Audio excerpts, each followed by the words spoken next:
Hey folks, welcome back to Let's Play Final Fantasy XIII. I'm Mysterious JG, and this is not the final episode of this LP that I wanted to make, but it is what it is, and here's the situation. I recorded the entire LP of Final Fantasy XIII and never had any kind of issues with copyright flags. Had I recorded the first video, which included the opening sequences, and YouTube, Google, Square Enix, whoever had marked it for copyright, then I would not have recorded the series. I just would have done something else. Um, but the last video was flagged. It was originally going to be an hour long, feature the final boss battle and the ending. I cut it as close to the bone as I could from where the copyright warning started, because I wanted to show you guys the game as much as I could, and but there was a copyright thing on the last video. It was not just the closing credits music. There's actually two flags on it. No flags on anything in the series up to that point. Two flags on the last video. One of them was for what? Fuck you, Windows. What? Not now. Anyway, one of the copyright flags was for the closing credits theme music, which is sort of a female R&B vocalist singing. And that was, it's a sort of inspiring, upbeat R&B style song. And it's like, fine, whatever. I could lose that. No problem. I could just go in. Now, there's a brief portion of the song where the voice actors are still delivering lines over it, but it plays primarily over the end credits. So it's like, okay, I can go in and easily enough edit that out, I think. And just go in and change my game audio to 0 and keep my live commentary that I recorded in, and that would be fine. But no, there was more than that. There was also video/audio content match, which was time-stamped. Basically, I really did get as close. That last video you saw was as close as I could get, as far into the video as I could go before the copyright flags popped up. Like when you press the button to clear that battle results screen, and the cinematic that starts playing after that, from that point on, you grab anything out of that and put it on YouTube, you're flagged for copyright. Now, I'm a Let's Play hobbyist. If you see ads on my channel, it's... What the... Keep... I don't know why that's happening. And okay, I'm really not happy. I'm not sure if my freaking recording is actually still going. It seems like it's still going. Okay, let's keep going. Sorry. Man, technical issues all over the place. So, I'm a hobbyist. I do this for fun, and if you see ads on my channel, it's probably because somebody has put a copyright claim on something, and instead of trying to have the video removed, they will play an ad over it. That happens sometimes.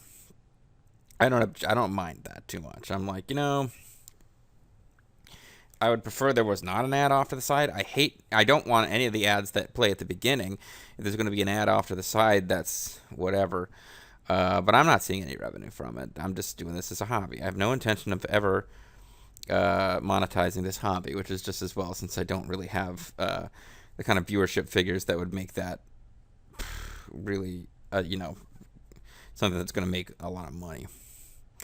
But I do it for fun, and because I don't make any money off of it, that's basically the only defense I would have in court, which is like, hey, why am I in court?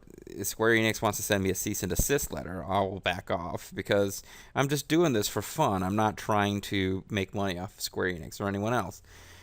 That being said, I'm not a lawyer, but I don't think I have a legal leg to stand on. I've heard YouTube hobbyists talking about fair use. It seems pretty weak to me, because you really are taking like feature length chunks of original creative content and just putting your commentary track over the top of them. I mean, it's not 99% of all LPs don't consist of parody or anything like that. It's fair use is kind of is pretty weak. Ultimately, for me, what it comes down to is, since I'm not making any money off of this, and I kind of feel like it would be cool if they just let me do whatever, but if they're going to have a corporate policy that is against that, then, fine. Maybe I won't go out and buy another Square Enix game if I'm mad at them. I probably will, actually, because I like their games well enough. You can argue, oh, you're bringing attention to their product that they wouldn't otherwise receive. You could also argue, oh, people who might have gone out and bought Final Fantasy XIII are going to watch your LP and not spend their money, and Square won't see the money. I mean, so you could argue in either direction. Whatever. The point was, I would really have been a lot happier if they had flagged this for copyright on the first video, instead of letting me record an entire LP of the game before finding out that I wasn't going to be able to show the ending. So, side effects of this include the fact that the chances that I'm going to record Final Fantasy XIII-2 as a future LP just took a nosedive. I really had intended for that to be one of the games I was going to do, because I liked Final Fantasy XIII in some ways. I liked making fun of the aspects of it I didn't like. I was having an overall, I thought, fun experience. It was actually not getting as many views a lot of the time as Breath of Fire 3 was, which surprised me slightly, but I was enjoying it. And I played Final Fantasy XIII-2 off screen, and I liked it. It has a more, even though at the end it tries to get all gloomy and serious, in kind of a way that isn't justified, but overall it's a bit lighter and more fun than Final Fantasy XIII, kind of reflecting in a weird way the way Final Fantasy X-2 is so much lighter in tone than Final Fantasy X, but whatever. I'm probably not going to do that game now. If anybody's really upset by that, let me know. I might just record the ending scene from that game, since I think I've got a save slot from which I can do it, and test to see if YouTube will let me upload it. The thing that's weirding me out about this is that I don't know about LPs, but if you look on Google or on YouTube, you can find the ending of Final Fantasy XIII online, and they don't appear to be actual official Square Enix either. And I don't know if they've been edited. I certainly don't want to mess around with trying to edit it and find ways to sneak it past. Like, I don't want to do anything where it's obvious that I took an effort to sneak it past the YouTube copyright check, because that would be grounds for them terminating my account. And how could I argue with them? You know, like, how could I feign innocence if I had actually edited something to try to sneak it past? Although I guess I did. In a way, I tried to get rid of the copyrighted music, but it was more than just the music that was the problem. Anyway, so what are we going to do with the rest of this video? Well, I had a whole video that I've already recorded with live commentary of me doing the ending in traditional style, with just kind of coming up with comments on the fly, and it's a shame, because there's a couple of ones I really thought were pretty funny that I came up with just on the fly, and funny reactions and blah blah. But what I'm going to do here is I'm going to take you through sort of a slideshow version of the end, using stuff that is possibly copyrighted but not by Square Enix. So let's go ahead and I'll just narrate through, okay? So at the end of the last video, we had defeated Orphan. So we have, I'm just going to describe what was going on. We have a boss battle with Orphan last time, and we defeat it, and that's all exploding and going, ah! And then kind of crashing down. And Lightning said something like, "We came here to destroy that thing and save Cocoon, right?" And everyone goes, "Right." And I'm saying, like, and then I, in my Lightning voice, I'm like, "But did we do that? Did we save Cocoon? Did we just destroy Cocoon? I don't really know what's going on." And so on and so forth. So we get some scenes of, like, now that Orphan is gone, like, any kind of powered equipment stops working, and stuff starts exploding, and there's still dinosaurs stomping around a Cocoon. People are in a panic, and Cocoon is literally falling out of the sky. And then, for some reason, instead of just, like, falling to their deaths, our party members are now drifting apart. Sort of, I guess it's implied that they're falling downwards, but they appear to be just floating around in the space between Cocoon and Pulse. And our Cocoonian heroes are all, like, pretty close together and holding onto each other's arms and stuff. And then, but we notice that the people from Space Australia, Fang and Vanille, are floating off away. And they're like, "Oh no, Fang, Vanille!" So yeah, Fang and Vanille, they end up floating off in a whole different direction from everyone else. And And then Fang says something like, "Are you ready?" And Vanille just kind of goes, "Hmm." And then we hear her inner voice saying something like, "Dreams won't become hope and future unless your heart makes a wish on the friendship stone." I mean, she just starts doing like, this like random inner monologue bullshit about, how they are dedicated to moon crystal power, whatever the fuck ever. And they, while floating around, they start glowing with strange power.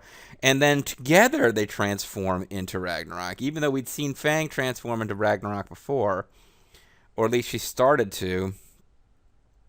And I don't understand why it took two of them to do it this way, but they transform into a sort of combined, like a super Australian monster. So there's this super Australian monster is now flying around, and it flies down, like Cocoon is slowly falling. I don't know why it doesn't just like land one big on Pulse and explode.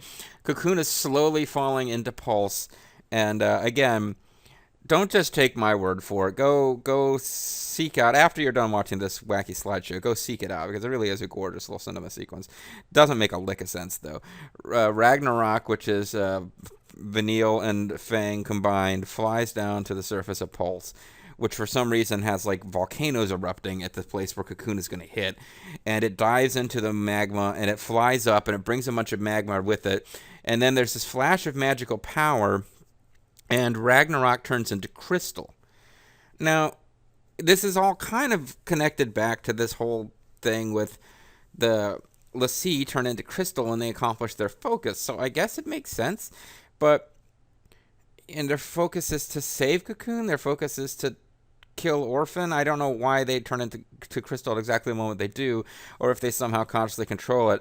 But the Australian flying super beast creates this big pillar of magma up from the surface of Pulse up to Cocoon, and then crystallizes, and the magma is also like magically crystallized along with the beast, and you end up with Cocoon is now connected to Pulse by this pillar of crystal, which is holding it in place so that it doesn't crash and that everybody doesn't die. Okay? So I guess that means that they have saved Cocoon. Meanwhile, we see apparently on the surface of... I always thought it was supposed to be on the surface of Pulse. Now I'm thinking maybe it was on the surface of Cocoon.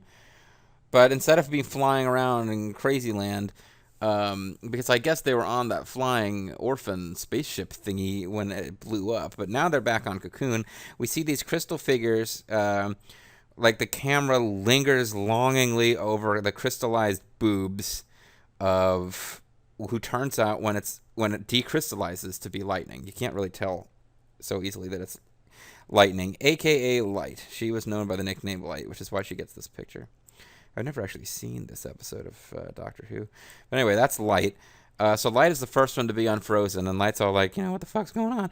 And she really doesn't get to do very much in the ending scene of the game, considering she's essentially supposed to be the lead character. But she seems to be the one who realized that Fang and Vanille have saved Cocoon. And Snow's like, yeah, they did it, they saved us. And Zaz is like, that's one gift I'll forgive him for not rapping. And Hope's like, yeah, because Hope doesn't really get to do anything either.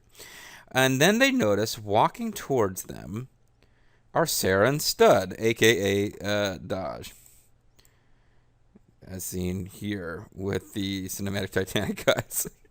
So Sarah and Dodge appear, and this is... there's one little cute moment at the end of the game that I wish you guys could see. Sarah, who is the protagonist of Final Fantasy XIII-2, Sarah just appears in cinema seats here, and she's kind of...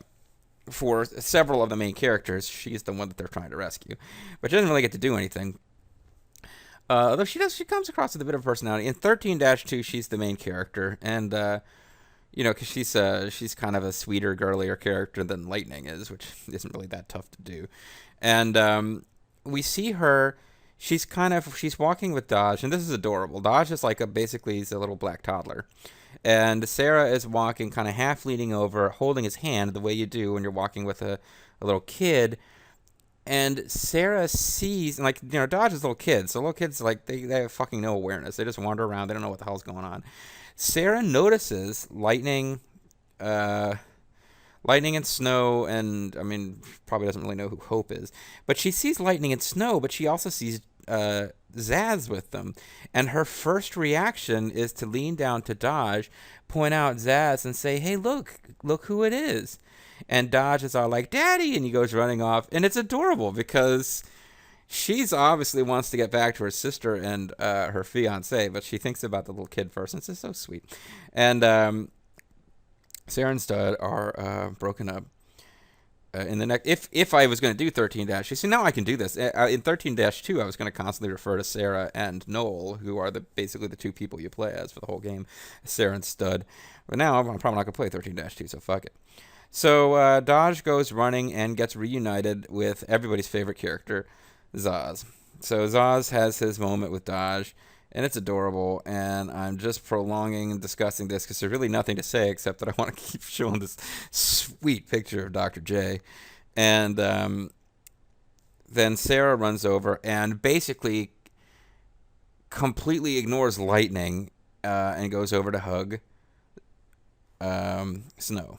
So Sarah and Snow have their little reunion, and that's nice, and he picks her up, and she's hugging him, and he's spinning her around because he's a big macho dude, and Lightning is like just kind of passively standing there smiling, and that's another reason I wish you guys could see the ending instead of my stupid slideshow here. Lightning looks terrible when she smiles. Like, you suddenly realize that you've gone through the whole game and you've never seen her smile. She looks like smiling is like, she's an alien. It's like, what is this thing you humans have called smiling? So that's nice. And they're kind of hanging out together. This is, Snow and Sarah are hanging out, and I don't even think they kissed, which is odd, but maybe they did. And Dodge is celebrating with Zaz, and celebrating. Yeah, he's doing the icky shuffle. And that leaves Hope and Lightning just kind of standing there at loose ends. And Hope finally gets to say something when, and this confused me. He's like, "They're gone, aren't they?" And I thought he was talking about like his parents or something. I was like, "Well, no, your dad's alive, right?" But then I realized he's actually talking about the Space Australians. And this caused me to sing a sad little rendition of Waltzing Matilda, which that's one of the things that's just, you're gonna have to miss that, folks. So I'm not gonna recreate that moment. It wouldn't be spontaneous, natural thing if I did it now. So you don't get to hear me singing Waltzing Matilda. But it was very sad, kind of tribute to Zaz, or not Zaz, Hope, and no, not Hope, Fang and Vanille, and Lightning and Hope just kind of talking to each other because they're the only two characters with nothing better to do, except that Sarah does eventually come over to talk to Lightning, and Snow is like, she says something like, "I'm sorry that I made you guys worry," and Snow's like, "There's no time to apologize. We gotta plan a wedding." And Zaz is like, "Hey, y'all don't waste time, do you?" "No, I don't." And at this point, the camera's kind of pulling up to show the beautiful glamour shot of Cocoon and crystals in the sky and whatever the fuck's going on. And we're kind of just getting their voices in the background. And Snow's like, "You will let us you will give us your approval, right?" to Lightning, because remember the big fight. I mean, Lightning and Snow have been together and had a chance to talk it over since, but the big fight, the last time Sarah got to talk to Lightning was that Lightning didn't approve of her getting married to Snow. So I remember that was a big deal, and Lightning's like, "Of course, and Snow's like, "I'll make her happy," and Lightning's like, "I believe you." And then her final line of the game, which is the impossibly final closeout line for your lead character, is, "Congrats." She says congrats to Snow and Sarah. It's so horrible. And then the final actual dialogue of the game is we float back up and we see Crystal Fang and Crystal Vanille, who are like intertwined in this kind of bizarre, like, I don't know if you'd call them like the babes in the wood, or it's like there's sort of these two fetal position figures who are placed next to each other. If your mind is dirty, it looks like they're moving in for 6ix9ine, but got stopped and turned into crystal before they got there. Either way, it's like they're just kind of curled up and weird and crystallized, and they have voiceovers of the thing. It's like, "When dreams turn into hope, hearts come alive," and Vanille's like, "And wishes that the heart makes make Jiminy Cricket come sue you for copyright or whatever. And then we have the closing credits. And that's pretty much where it ends. So there you have it, folks. That's the ending. You can go look it up and find it. And I'd be curious to see if the video that you actually find it on gets taken down for copyright right after you watch it. But you can actually go watch the real ending, and you won't have the benefit of me making snarky comments. But otherwise, I hope you guys got some enjoyment out of this stupid little slideshow I threw together. But no, obviously I would have rather done a proper final video of the ending. It's traditional for me to end these RPG ones by doing a quick summary of the games that I'm thinking about doing next. But there's some perennials that are always on there that you'll just be hearing again and again and again. Like, the whole setup with me trying to record Breath of Fire 3, I'm really confused as to why this would be the case, but just playing and recording off my laptop on the PS1 emulators, as I tried 2 different ones, has been really troublesome. And as you may recall from the latter half of Breath of Fire 3 and from Metal Gear Solid, running into all sorts of problems using a 2-computer setup, because I really do get used to the idea that when I'm playing on these emulators, I can take advantage of save states, but that tends to not want to cooperate with my recording software. So Final Fantasy VIII seemed like a sure thing, but now it's looking like it's going to be a pain in the ass. And but in the same way, so would it would be a pain in the butt to do other PS1 games. And obviously, I want to be able to record PS1 games. It was a great console for RPGs, probably the second best RPG console ever after the SNES. The SNES really was a golden age of console RPGs. So it's Breath of Fire 4, Final Fantasy VIII, Final Fantasy Tactics. Those are all PS1 era games. They're always floating around. I have a copy of Tales of Vesperia that I've never actually played, so I might want to do that just because otherwise, I don't know that I'll ever get it played unless I LP it. Somebody has asked about Lost Odyssey before. That one could be fun because while I definitely was kind of down on the game and its story and characters, making fun of it by the end, if you enjoyed and watched this LP, you would probably enjoy that too, because it'd be the same thing. I'd just be mocking the story and stuff. But that's one where I would be worried about getting copyright flags. Now it's not Square, but I mean the more modern ones do make me worry. I don't know. The other thing that I tend to do over the closing credits of these games is just talk about my final impressions of the game, but I don't know. I don't have that energy in me to do that. I've already done that live. I kind of compared it a lot to Breath of Fire 3 and the Breath of Fire 3 videos. I guess the big thing I was going to say, I went back and rewatched my live commentary ending just to refresh my thoughts. And the big thing I mentioned that I think is valid is, it's kind of random that I played Breath of Fire 3 and Final Fantasy XIII at the same time. These are not two games that would normally be compared directly. But the big thing that they were both really missing was a villain. A really good and compelling villain. Breath of Fire 3... that was a huge problem for Breath of Fire 3. You have Baleo and Sunder, who are not really around at the very, very beginning, but by when they do pop up, they're kind of the main villains. But they're also played for comic relief a lot, and it's, they were fine. They were fine, but they disappear like halfway through the story, or even earlier than that. And then you don't really have any sense of what the hell's going on with the final boss until you beat the final boss. It's almost like... it's like Necron in Final Fantasy IX, except at least the second to last boss of that game was a recurring bad character. But this game, because that game was like, a cutesy kind of happy, upbeat game with super deformed animal characters, it kind of wasn't that apparent. But in Final Fantasy XIII, man, it really smacks you in the face that this game just doesn't have a proper villain. I mean, the closest thing you get is Bartandalus, and he's just this kind of generically evil...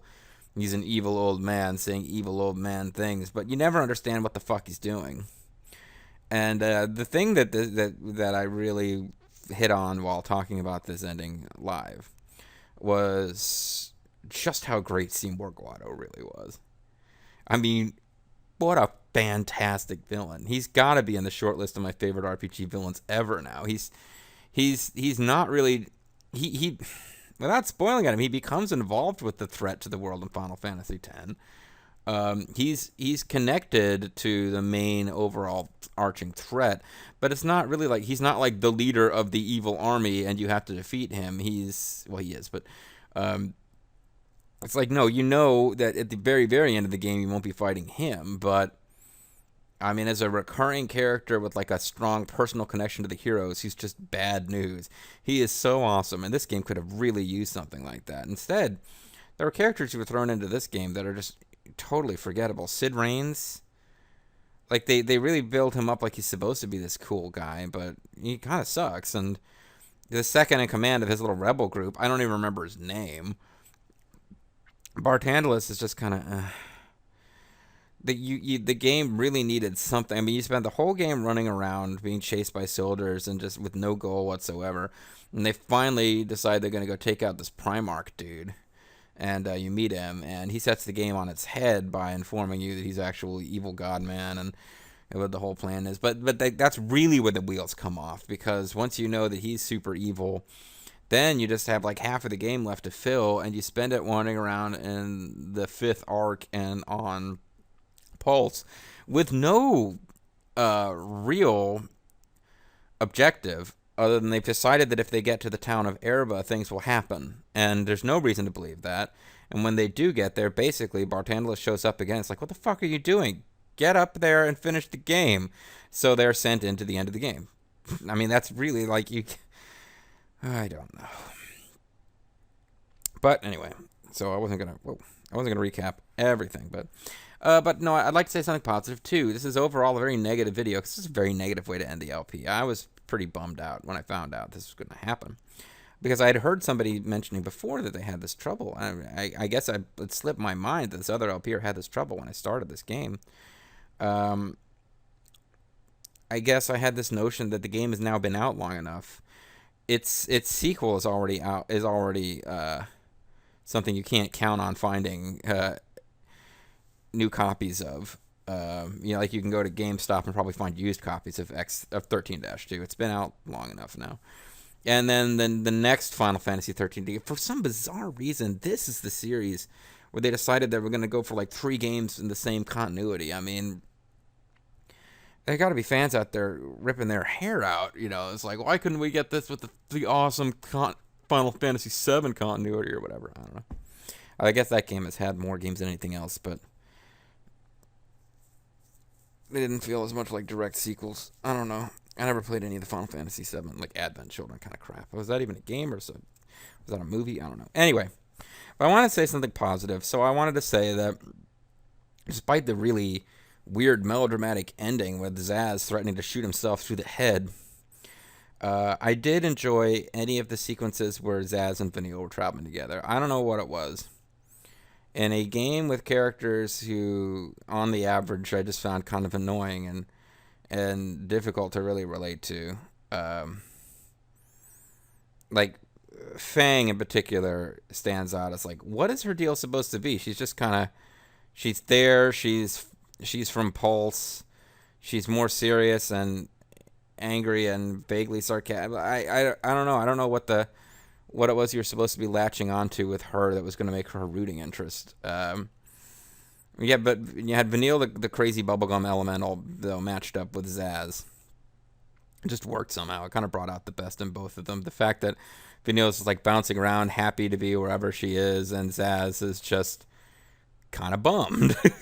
And he's an adult and he's traveling with this little, presumably teenage girl, and he's obviously feels like he's supposed to be keeping an eye out for her and taking care of her, but this is at the same time, like, he seems to be fond of her, but at the same time, it's just kind of like, I don't understand this fucking kid. It was nice. I liked that part.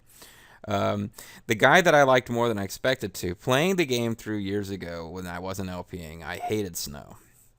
And playing it again through this time, I guess because I was actually throwing comments back at the screen, which I don't, when I'm not recording, I don't actually talk back to the TV the way that I do when I'm recording an LP. I mean, unless you think I'm just nuts. I don't generally do that. But when I'm able to, like, make fun of him all the time and actually record it and go back and watch it later and see, Snow became a lot more fun. I enjoyed him a lot. I think I was kind of high on Mountain Dew when I recorded them, but the videos where he returns after a long absence to rescue. Like, we'd had the whole Hope and Lightning sections, which I hated, and then wandering around to the Whitewood or whatever. Didn't like those sections of the game very much at all. But that finally ends. That pairing ends because Snow and Fang suddenly get dropped into the story, and they mix it all up, and now it's Snow and Hope and Fang and Lightning. And I actually started to like Snow and Hope just because the way that Hope's going around being a hero and a doof, driving around in his like motorcycle made of like robot ice women. I mean, that's just, I don't know. It really struck me funny. I enjoyed it. So there you go, folks. There were things about this game that I enjoyed, but I did not enjoy not being able to do a proper final video. And like I said, the chances that I'm going to go do Final Fantasy XIII-2 greatly reduced by all of this. So, but you know, I have to consider if I really did get a hankering to play through that game and record it, and the same thing happens. I mean, for me, you guys can tell me. Was the LP completely ruined by having this as the final video? I mean, you can still go watch the ending on some other channel.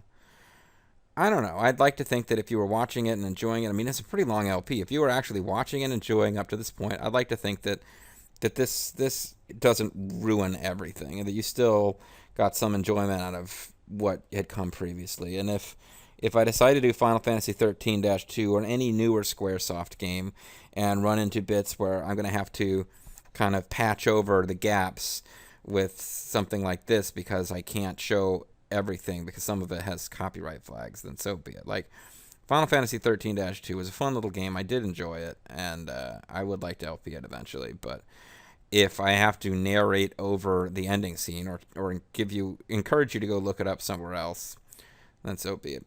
Anyway, folks, that's going to be it for this video. I'm the Mysterious JG. I'd like to thank you guys for watching this LP. I hope you'll continue to watch my LPs in the future, and I hope that next time I will actually be able to show you the ending. Bye-bye.